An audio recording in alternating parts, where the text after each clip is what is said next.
dernier quart d'heure de Smart Bourse chaque soir, c'est le quart d'heure thématique. Une fois par mois, nous faisons un point, une mise à jour des dernières tendances au sein de l'industrie ETF. Et c'est Olivier Maltès qui est à mes côtés, comme chaque mois, le directeur des investissements d'Altéis. Bonsoir Olivier. Bonsoir Grégoire. On parle du mois de décembre avec vous, qui va nous permettre d'avoir une vue complète sur les tendances de l'industrie ETF au cours de 2025. Tout à fait. Évidemment, qu'est-ce qu'on peut dire peut-être rapidement du mois de décembre et comment est-ce que ces tendances s'inscrivent dans la tendance longue de 2025?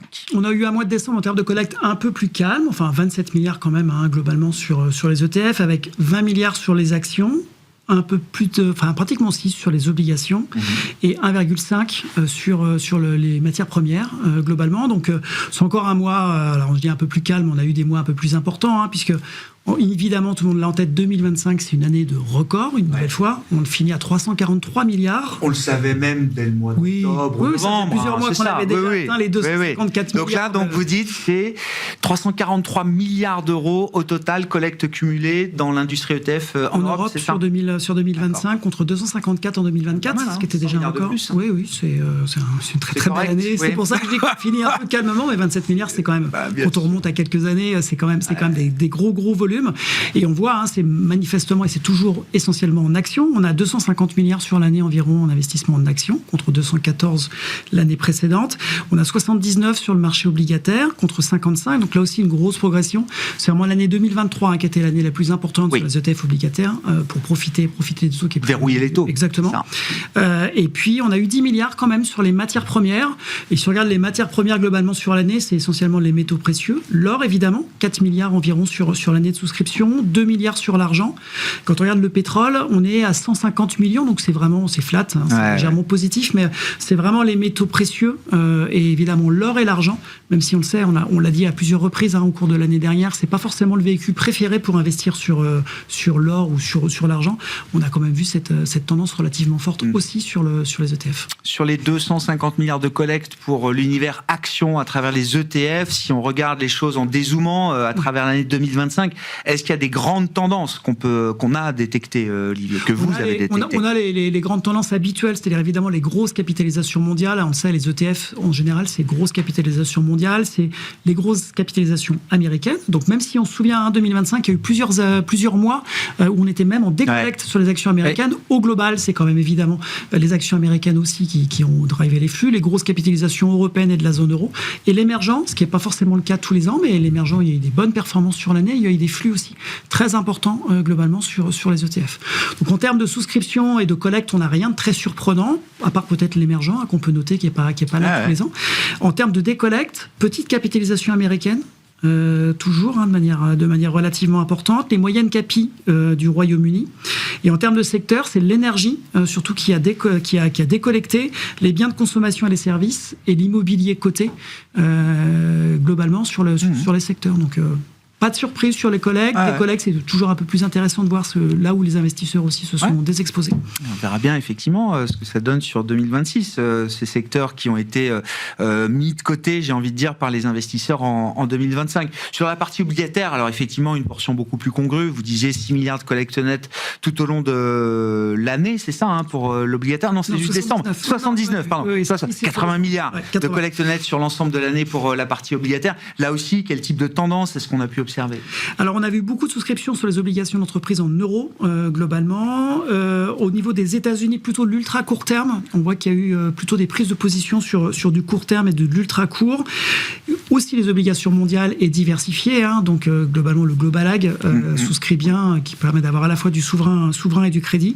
Le souverain européen et les obligations à échéance toujours. Donc, on voit que cette innovation qui date d'il y a quelques années continue du coup d'avoir des gros volumes de souscription et s'inscrit un petit peu dans la durée, dans l'univers ETF également, là où c'était plutôt réservé à la gestion active avec la sélection de titres. Ça a continué de collecter en 2025 avec des taux qui sont restés relativement importants aussi globalement sur les taux maturité un petit peu plus longue.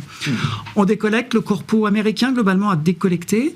Et alors là, c'est plus spécifique, mais les obligations yuan, parce qu'il y a aussi des ETF qui permettent de s'exposer directement sur les obligations chinoises. Le souverain américain aussi a globalement décollecté. Et puis le souverain espagnol, globalement aussi, il y a eu des mouvements de sortie.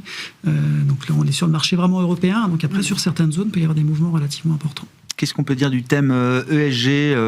Mois après mois, on en a parlé pour dire que c'était un thème un peu moins puissant que précédemment. Oui, ça a été un thème un peu moins puissant. On a environ un peu moins de 6% des flux en décembre qui ont été sur le ETF, 4 en actions, donc c'est très très faible, 12% sur le marché obligataire. On a des flux, alors si on regarde les actions, en moyenne sur l'année 2025, on est plutôt à 2,6, donc sous les 3%. On était à 8,6 en 2024, donc ça continue globalement de baisser. Si on revient à la dernière grosse année vraiment importante, c'était 2022 en termes de flux, parce que ça a commencé là en termes de performance à vraiment laguer. On était pratiquement à plus de 60% sur les flux actions. Côté obligataire, c'est pareil, c'est toujours un peu plus soutenu, 14% côté obligataire. Et là, en 2022, on était à 58%. Et on voit globalement des mouvements comme ça de baisse en termes de flux, d'importance des flux. Et donc, du coup des assets, des parts de marché qui ont globalement réduit sur l'année 2025, encore sur le côté ESG. Bon, et puis on suit avec vous également la classe ou la catégorie des ETF actifs désormais. Là aussi, ça fait partie des nouveautés 2025. Enfin, les produits existent précédemment à 2025, mais c'est en 2025 qu'on a vu... alors, comment vous dites, une amorce, je veux pas parler, une amorce de début de décollage, c'est ça? On s'est mis à les suivre de manière un peu plus précise, effectivement, cette année. Pourquoi? Parce qu'on en a entendu beaucoup plus parler, globalement. On voit beaucoup plus de produits, on reviendra sur les lancements, mais c'est vrai qu'en termes de lancement, en termes d'activité, on voit que les industries, on voit qu'Amundi, par exemple, s'organise aussi de manière à être capable d'émettre beaucoup plus d'ETF actifs, de même faire du white labeling pour permettre aussi à des gérants de pouvoir lancer sur format ETF. Donc, tout ce mouvement-là, c'est dit, il faut vraiment qu'on regarde et qu'on s'y intéresse. Et quand on regarde justement en termes de flux, on voit pas grand-chose. Alors, on voit plein d'articles. L'offre se déploie. L'offre se déploie. Alors, il y a plus d'encours, évidemment, il y a plus de collecte, mais il y a plus de collecte au global. En proportion, on reste toujours sur environ 8% des flux. En termes d'encours, on est sur 3,5. C'est relativement stable en termes de flux de ce qu'on observe. C'est un mouvement qui est beaucoup plus marqué aux États-Unis. L'industrie s'organise, les produits se lancent. En termes de flux, pour l'instant, donc côté offre, un marché d'offre. Côté offre, on le voit. Côté demande, c'est pas encore là. Est-ce qu'on verra? Du coup, ce sera à suivre en 2026 si l'offre se transforme en demande. En tout cas, tout le monde s'y prépare et tout le monde se dit qu'il y a un potentiel important, surtout sur les ETF obligataires. C'est ce qu'on voit. Les flux vont quand même un peu plus sur les ETF obligataires que actions, aussi sur cette branche, un peu comme l'ESG. C'est rigolo, quand on fait un peu le parallèle, c'est un peu ça. C'est aussi plus sur le côté obligataire où on se dit qu'il y a peut-être plus de gains sur le côté actif. En tout cas, on l'observe et on a vu des maisons vraiment actives aussi se lancer sur les ETF. On l'a vu sur toute l'année. Oui, je confirme. On a reçu Odo pour parler du sujet et d'autres encore. Oui, et il y en aura certainement. Et sans doute, certainement d'autres sur l'année 2026. Je vous le confirme, sans dévoiler de secret, je vous le confirme. Et justement, revenons, là, il nous reste quelques minutes. On regarde avec vous, vous nous apportez les lancements de nouveaux produits chaque mois. Pareil, si on dézoome sur l'année 2025, en termes de grandes tendances, à travers les lancements de nouveaux produits ETF, qu'est-ce que vous avez pu distinguer, Olivier? Moi, j'en ai distingué 7. Alors, je ne sais pas si on va avoir le temps de faire les 7, mais en tout cas, on a évidemment les ETF thématiques. Ça, on a vu un développement de l'offre des ETF thématiques et aussi des volumes. Alors, le point le plus marquant, évidemment, c'est la défense, puisque on a vraiment eu un regain d'intérêt globalement sur la stratégie défense, y compris sur les thématiques.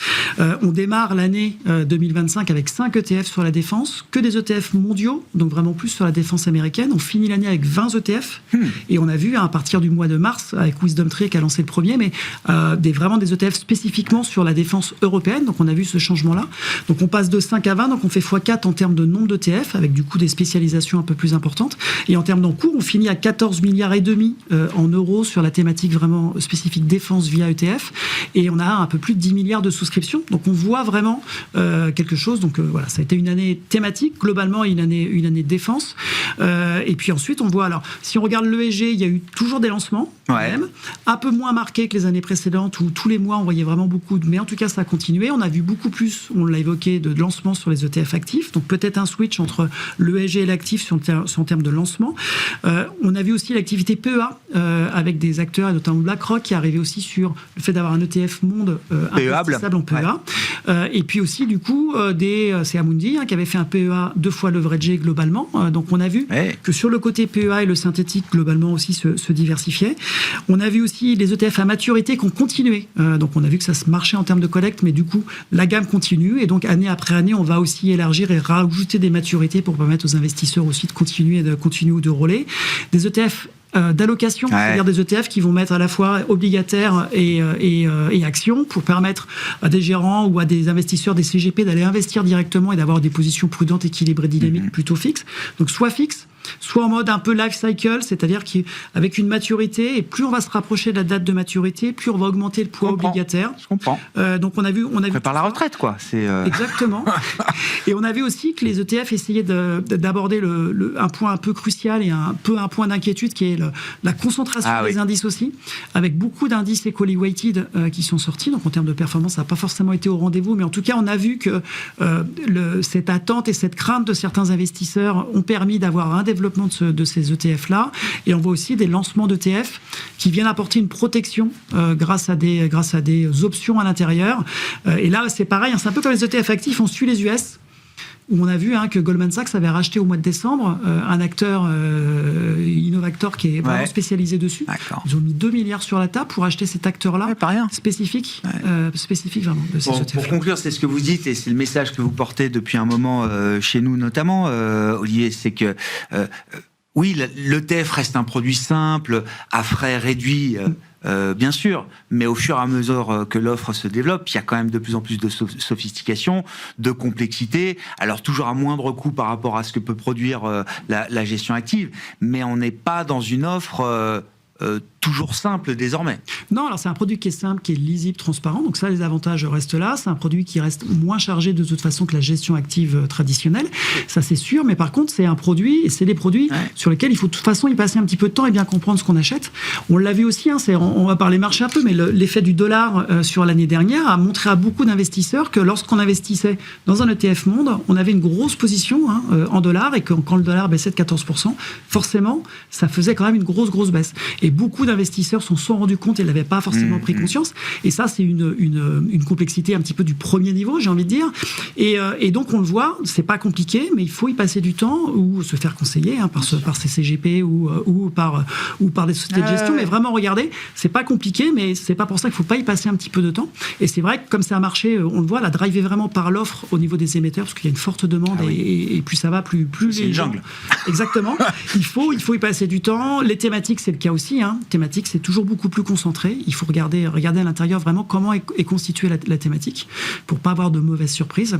Et donc, simple, transparent, mais ça veut pas dire... Facile d'accès, mais qui nécessite un petit peu de temps, travail. Comme pour tout. C'est très bien résumé. Merci beaucoup, Olivier. Olivier Valdest, directeur des investissements d'Altéis, avec nous chaque mois pour cet observatoire des tendances au sein de l'industrie ETF.